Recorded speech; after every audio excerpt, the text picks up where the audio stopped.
고성이가 박진석 앞에서 그 서류는 절대 열지 마요라고 말한 순간 박진석은 확신했어요. 이 집안에서 제일 위험한 사람은 밖에 있는 적이 아니라 내 옆에 있는 아내라는 걸요. 박진석은 원래 의심을 오래 끌지 않는 사람이었는데요. 사업도 인생도 늘 한 방에 밀어붙여서 답을 만들었어요. 그런데 고성이를 만나고부터는 이상하게 편한 답만 고르게 됐었더라고요. 집이 조용하면 괜찮다고 믿었고 고성이가 웃으면 문제가 정리됐다고 착각했어요. 그게 고성이가 만든 가장 큰 마술이었어요. 조용한 집을 행복으로 보이게 만드는 마술. 그날도 그랬어요. 박영나가 집을 박차고 나간 뒤 박진석은 고성희에게 물었어요. 영나, 왜 저렇게까지 가? 고성희는 눈 하나 깜빡이지 않고 대답했어요. 아빠가 몰라서 그래요. 요즘 애들은 다 그래요. 그 말이 더 소름이었어요. 딸이 울고 있는데도 고성희는 딸을 요즘 애로 처리해버렸거든요. 박진석은 그때 처음으로 느꼈어요. 고성희는 감정이 없거나 감정을 필요할 때만 꺼내 쓰는 사람이라는 걸요. 박영나는 웹툰 작가를 하고 싶다고 했었고요. 고성희는 그런 건 집안 체면에 안 맞아라며 잘났어요. 박진석도 처음엔 고성의 편을 들었는데요. 박영나가 고개를 숙이고 말하던 마지막 한마디가 계속 귓가에 남았어요. 나 엄마 말만 듣고 사는 게 더 무서워. 박진석은 그 한마디가 이상하게 고성희를 가리킨다는 걸 알아챘어요. 딸이 아빠가 아니라 엄마를 두려워하고 있었으니까요. 며칠 뒤 박진석은 회사에서 이상한 보고를 하나 받아요. 회사 자금 일부가 외부 협력비로 빠져나갔는데 그 결제 라인 끝에 고성이가 연결돼 있다는 보고였어요. 박진석은 처음엔 웃었어요. 고성이가 회사 돈을 말이 안 된다고 생각했죠. 그런데 보고서 한 줄이 박진석 숨을 멎게 했어요. 계약 상대의 계좌 명의가 박영나로 되어 있었습니다. 박진석은 순간 딸 얼굴이 떠올랐어요. 딸은 평생 엄마 손 안에서 살았고 돈 같은 건 마음대로 쓸 성격도 아니었어요. 그러면 답은 하나예요. 박영나 이름을 빌려 누군가가 움직였다. 그리고 그 누군가가 고성희라는 추측이 머릿속을 찌르고 들어왔어요. 박진석은 그날 밤 박성재를 불렀어요. 박성재는 회사 본부장이고 박진석의 외아들이죠. 게다가 머리가 빠르고 눈치가 빠르고 무엇보다 아버지의 얼굴을 닮았어요. 박진석은 단도직입으로 물었어요. 성재야, 이 결제 내 라인이냐? 박성재는 보고서를 보자마자 표정이 굳었어요. 아버지, 이건 누가 일부러 길을 만들어 놓은 것 같은데요. 누가? 박성재가 잠깐 멈칫했어요. 박성재는 고성희가 위험하다는 걸 알고 있었지만 입 밖으로 꺼내는 순간 전쟁이 시작된다는 것도 알고 있었거든요. 고성의 어머니 쪽일 가능성이 큽니다. 그 말이 나온 순간 박진석 가슴이 싸늘해졌어요. 박진석은 화가 난 게 아니라요.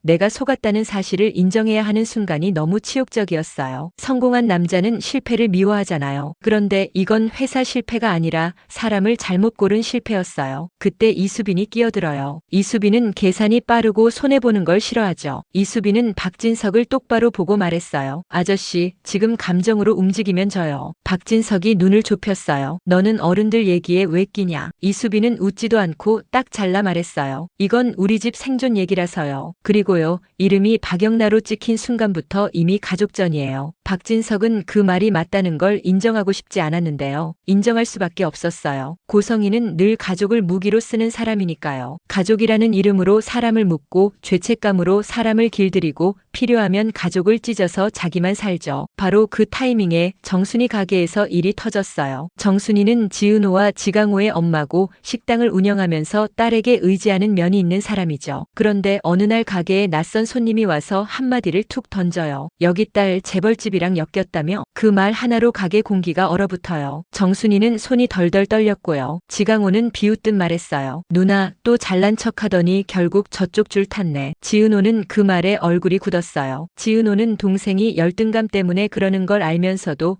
매번 칼처럼 꽂히는 말에 숨이 막혔거든요. 지은호는 집으로 돌아가는 길에 이지혁에게 연락했어요. 이지혁은 비혼주의를 고집하는 33세.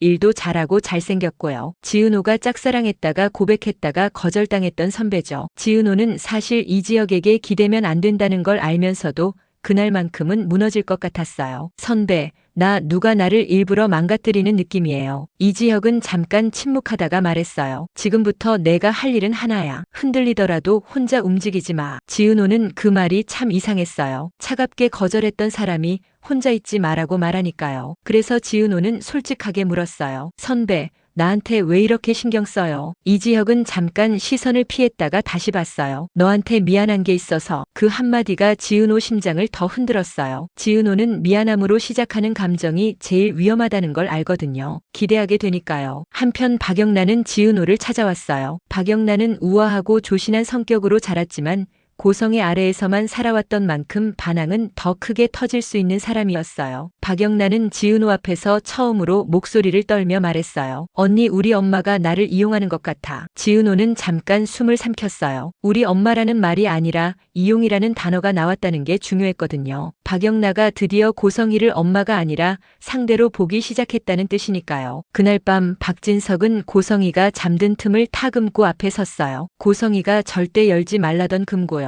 박진석은 금고 손잡이를 잡는 순간 손이 떨렸어요. 이건 서류 하나가 아니라 자기 인생이 뒤집히는 문일 수도 있으니까요. 그래도 열었어요. 회장이든 남편이든 지금은 결정을 해야 했거든요. 금고 안에는 계약서와 계좌 내역, 그리고 낡은 봉투 하나가 있었어요. 봉투 겉면에 적힌 글씨를 보는 순간 박진석은 피가 거꾸로 솟았어요. 박영란명의 정리건. 정리. 고성이가 자주 쓰던 단어였어요. 정리했어. 정리해줄게. 그 말이 이렇게 더럽고 차갑게 보인 건 처음이었어요. 박진석이 봉투를 뜯는 순간 뒤에서 고성의 목소리가 들려요. 여보, 그거 보면 우리 정말 끝이에요. 박진석은 돌아보지도 않고 말했어요. 끝내자. 고성이는 웃었어요. 아주 얇게요. 끝낼 수 있을까요? 당신은 늘 끝을 무서워했잖아. 그 말이 박진석을 찔렀어요. 맞거든요. 박진석은 늘 위기에서 정면 돌파하는 척했지만 사실 가정에서는 편한 쪽으로 도망쳤어요. 고성이가 정리해주는 세상이 편했으니까요. 그때 박성재가 집으로 들어와요. 박성재는 분위기만 보고도 뭔가 터졌다는 걸 느꼈어요. 박성재는 봉투를 보고 박진석 얼굴을 보고 고성의 얼굴을 보고요. 그 사이에서 본능적으로 계산했어요. 이 판 누가 먼저 말을 잡느냐가 이긴다. 박성재가 말하려는 순간 고성이가 먼저 입을 열어요. 성재야, 내가 먼저 말해줘. 내 아버지 지금 흥분했어. 그 한마디가요. 박성재를 묶었어요. 고성이는 늘 그래요. 상대를 배려하는 척하면서 사실은 상대를 자기 편으로 만들죠. 박성재는 그 말을 듣는 순간 머리가 하얘졌어요. 자기가 어느 편에 서야 하는지 갑자기 선택해야 했거든요. 그 사이 박영란가 들어와요. 박영란은 금고가 열린 걸 보자마자 얼굴이 창백해져요. 엄마 진짜였어? 고성이는 박영란을 보며 말해요. 너 때문에 한 거야. 박영란가 숨을 삼켜요. 나 때문에요? 내가 약하니까. 내가 지켜준 거야. 박영란은 그 순간 깨달았어요. 고성이는 보호라는 말을 쓰지만 실제로는 소유를 말하고 있다는 걸요. 박영란은 떨리는 목소리로 말했어요. 지킨 게 아니라 가둔 거잖아. 고성의 눈빛이 날카로워졌어요. 입 조심해. 그때 지은호가 도착해요. 지은호는 정순이 가게까지 소문이 번지는 걸 보고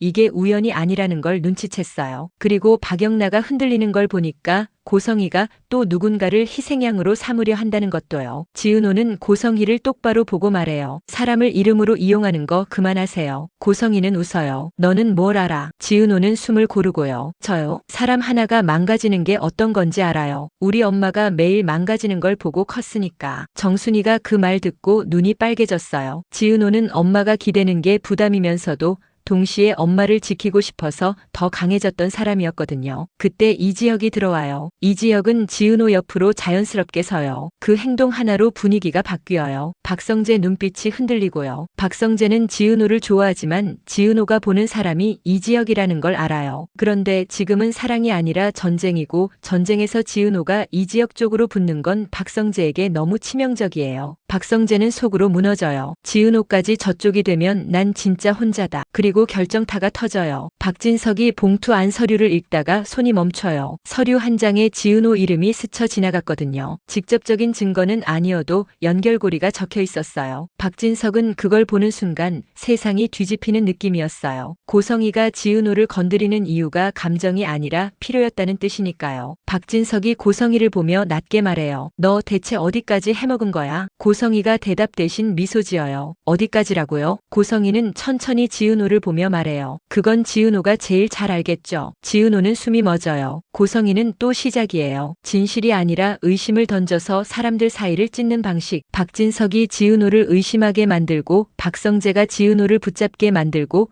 이지혁이 지은호를 지키려 하게 만들고 그 틈에서 고성이가 빠져나가는 판이요. 지은호는 속이 뒤집히는데도 무너지지 않으려고 했어요. 지은호는 말했어요. 저를 의심하셔도 돼요. 대신 고성이가 왜 저를 겨누는지부터 보세요. 이지혁이 조용히 한마디를 보탰어요. 회장님, 지금 필요한 건 감정이 아니라 순서입니다. 박진석은 그 말에 숨을 크게 쉬었어요. 박진석은 흔들렸지만 지금 이 집에서 제일 중요한 건 체면이 아니라 결정이었어요. 박진석은 드디어 인정하려고 했어요. 고성이가 만든 평화는 평화가 아니었다는 걸요. 여기서부터가 진짜 무서워요. 고성이는 분명 이렇게 나올 거예요. 내가 무너지면 너희도 같이 무너져. 그리고 그 말이 허세가 아니라는 게 더 문제죠. 고성이는 지금까지 너무 많은 사람 이름을 도구로 써왔거든요. 박영나 이름도 회사 계약도 소문도 누군가의 감정도요. 이제 남은 건 하나예요. 박진석이 고성이를 아내로 남길지 상대로 끊어낼지. 그 선택이 나오는 순간 박성재도 이지혁도 지은호도 박영나도 전부 다른 방향으로 무너질 수 있어요. 그리고 그 무너짐이